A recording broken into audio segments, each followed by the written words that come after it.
نن ورځ په افغانستان کې دوه ډېرې مهمې پیښې شوې دي، یو ښه خبر او یو بد خبر. د ملګرو راځئ چې دغه پیښې څه دي دلته یې په ویډیو کې له موږ سره وګورئ.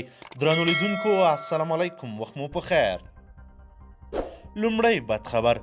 بریښنا شرکت وایي چې د کابل په میربچه کوټ ولسوالۍ کې پر بمونو د الوزول شوي پایې پر ترمیم 23 میلیونه افغانۍ لګښت راځي او د بریښنا د نشتوالي له امله لسګونه میلیونه عایداتو کې کمښت راځي.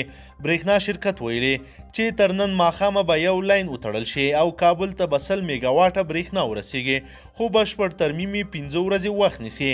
د بریښنا یا د پایا تېره شپه د کابل په میربچه کوټ ولسوالۍ کې په بمونو الوزول شوی چې له امله یې پر کابل، ننګرهار، لغمان، لوګر او پکتیا ولایتونو بریښنا قطع شوې ده. افغانستان داسې یو دښمن سره مخ ده چې هیڅ اټکل یې نشي کېدلی، حتی نه غواړي چې افغانان په رڼا کې ژوند وکړي، برق هم پرې قطع کوي او تر ډیره دا پړه پر تیلو مافیا اچول کیږي او افغان حکومت ته هم دا خلک معلوم دي چې دغه کار کوي خو اقدام پرې نه کوي. دویم ښه خبر زندانیانو ته.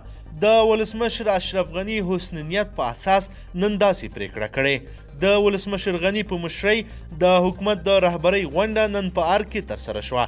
په دې غونډه کې پر افغانستان د پخواني شوروي د یرغل پر وړاندې د افغانانو د جهاد د بریالیتوب په مناسبت د بندیانو د بخښنې فرمان نهایی شو چې له مخې به یې زرګونه زندانیان آزاد شي.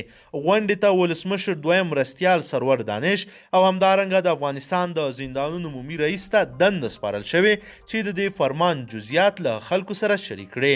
دغه اقدام د کرونا وبا د مخنیوي په موخه د فرمان په تعقیب کیږي چې له امله یې په تیرو 2 اونیو کې د افغانستان له مختلفو زندانونو څخه زرګونه بندیان خوشي شول او له دغه زندانیانو څخه غوښتل کیږي چې دوباره بیا جرمونو او جنګ ته دې نه رادانګي او یو سوله ییز ژوند اختیار کړي.